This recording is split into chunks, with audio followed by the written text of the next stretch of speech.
Konnichiwa minasang, kali ini kita akan belajar pola kalimat tate. Makna dari pola kalimat tate ini adalah sesuatu yang baru saja dilakukan, diproses, atau dibuat yang hasilnya itu dapat dirasakan kesegarannya dan kebaruannya oleh semua orang dengan rasa yang sama. Jadi untuk arti dari pola kalimat tate ini adalah baru saja. Kamu harus benar-benar paham sama makna dari pola kalimat ini karena nanti akan ada pola kalimat lain yang membuat kalian bingung. Oke, untuk hal itu akan aku jelaskan di video ini, tapi nanti setelah aku memberikan contoh tentang penggunaan pola kalimat tate. Contoh penggunaannya itu adalah seperti teh yang baru saja diseduh. Teh yang baru diseduh itu tuh mengalami proses dan hasilnya tuh bisa kita rasakan oleh semua orang, seperti gelas yang panas atau mungkin es teh ya. Ya jadi gelas yang dingin, ada asap. Nah, itu ciri-cirinya. Ciri-ciri yang bisa kita rasakan oleh semua orang. Dan perasaan itu tuh harus secara fisik, bukan secara abstrak seperti perasaan atau imajinasi dan lain-lain. Dari makna yang aku kasih tahu tadi, kalau di sana ada beberapa syarat yang harus diperhatikan. Berikut adalah syarat-syarat penggunaan pola kalimat tate. 1. Kalimat yang harus menghasilkan kebaruan atau kesegaran yang bisa dirasakan oleh semua orang secara objektif. 2.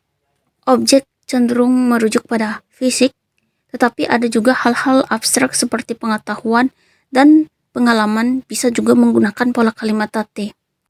3. Tidak menggunakan kata sifat seperti tinggi, cantik, ganteng, pendek, dan lain sebagainya. 4. Tidak menggunakan objek yang abstrak seperti merasakan, berpikir, dan lain-lain. Yang kelima, yang terakhir, hanya digunakan untuk menyatakan baru saja dihasilkan, bukan menyatakan masa lampau yang udah jauh, misalnya kemarin. Tidak juga bisa digunakan untuk masa depan. Dari syarat-syarat tadi, menyatakan bahwa tidak semua kata kerja dapat menggunakan pola kalimat tate. Contohnya tuh seperti mandi, itu nggak boleh. Makan atau minum juga nggak boleh. Tidur juga nggak boleh, dan sejenisnya. Terus di sini juga aku mau kasih beberapa contoh yang bisa menggunakan pola kalimat tate. Contohnya menyeduh, memanggang, membuat, dan lain sebagainya. Intinya yang menghasilkan kebaruan. Tadi di awal aku sempat singgung kalau kita itu harus berhati-hati dalam memahami pola kalimat tate, karena ada juga pola kalimat yang menyatakan baru saja. Contohnya seperti pola kalimat tatokoro. Pola kalimat tatokoro ini udah aku bahas di video sebelumnya. Untuk linknya bisa kalian cek di deskripsi. Oh ya, ada juga pola kalimat bakari yang menyatakan baru saja. Biar lebih jelas, di sini aku akan jelaskan secara singkat aja ya tentang perbedaan tatokoro, bakari, dan tate. Kita mulai dari tatokoro ya. Tatokoro menyatakan suatu tindakan yang baru saja selesai. Tindakan itu benar-benar baru saja selesai pada waktu itu juga. Misal, den waga wa tatokoro desu. Artinya, aku baru saja selesai menelpon. Jadi ya pas aku udah selesai nelpon, aku bilang kayak gitu. Ya, kalau misalnya 1 jam yang lalu aku selesai nelpon, ya itu nggak cocok pakai pola kalimat tatokoro. Oke? Sekarang yang kedua yaitu bakari. Di pola kalimat bakari ini ada 2 sebenarnya, yaitu tabakari dan tabakarini. Tabakari itu sebenarnya sama seperti tatokoro, cuman tabakari itu durasinya tidak secepat tatokoro. Jadi ya bisa dibilang kalau tabakari ini tidak terlalu mementingkan waktu. Maaf ya belepotan. Jadi tabakari tidak terlalu mementingkan waktu. Contohnya, shigoto wa hajimeta bakari desu. Artinya baru saja mulai kerja. Baru saja ini bisa 5 menit yang lalu atau 20 menit yang lalu. Intinya baru saja.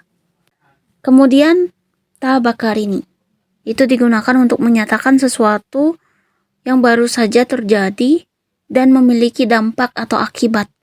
Dampak atau akibat ini memiliki konotasi yang negatif. Contohnya, Jibun no ike no ita bakari ni ane ga watashi o shikatta. Itu artinya, karena aku menyatakan pendapatku sendiri, kakak perempuanku memarahiku.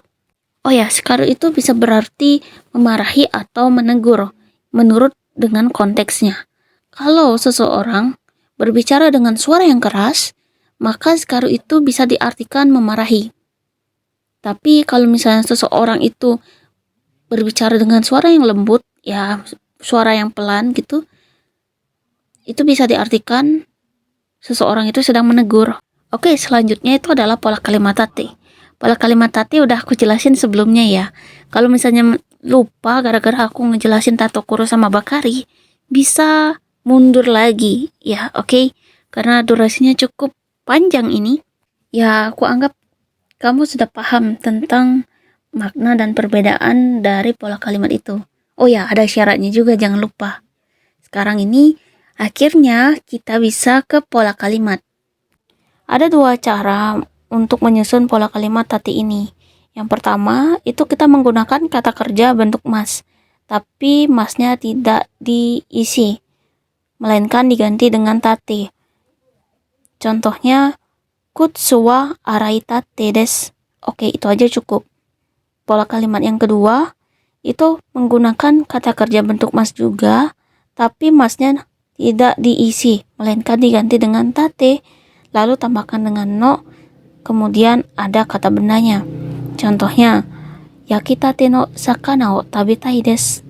Untuk pola kalimat tai desu udah aku upload videonya, linknya ada di deskripsi. Tapi kayaknya kamu udah paham deh tentang pola kalimat tai desu, karena itu kan N5 dan ini videonya N3. Tapi mungkin ada dari kalian yang nekat gitu langsung nyari N3. Untuk contohnya cukup satu-satu aja ya, karena kan kalian udah N3 tuh. Jadi lebih banyak membuat contohnya nggak sih, ya kan? Kan aku udah jelasin tuh makna dan perbedaan, terus ada syaratnya juga panjang lebar. Jadi aku kasih tugas ya. Tugasnya itu cuma satu sih, tapi beranak. Soalnya, apakah kalimat di bawah ini dapat digunakan pada pola kalimat tate? Jika iya, kasih alasan. Kalau enggak, juga kasih alasan. Berikut adalah kalimat-kalimat tersebut. Kalau misalnya belum selesai baca 4 kalimat itu, tolong di-pause dulu. Kalau udah, kita lanjut videonya. Di sini aku mau kasih keterangan kalau jawaban kamu itu harus dicatat. Entah itu di buku tulis atau di kolom komentar. Mereka itu sama-sama ada manfaatnya.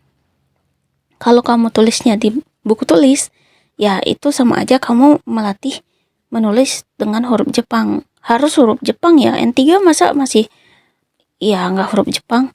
Terus kalau misalnya kamu nulisnya di kolom komentar, ya nanti kan aku atau teman-teman dari bahasa ILD yang lainnya bisa bantu koreksi tentang jawaban kamu.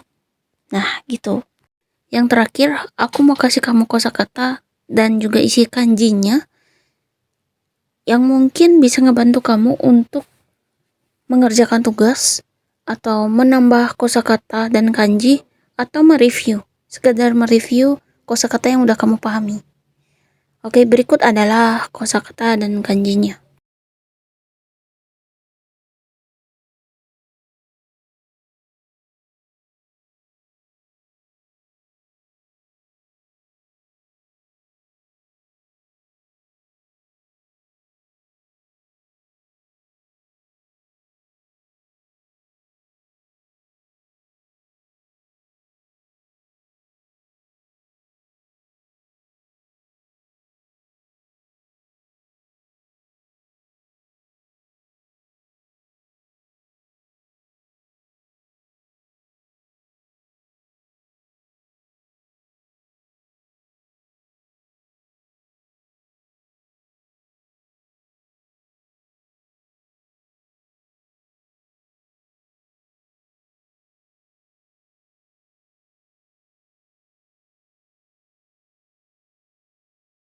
Oke, sekian dari aku. Dadah.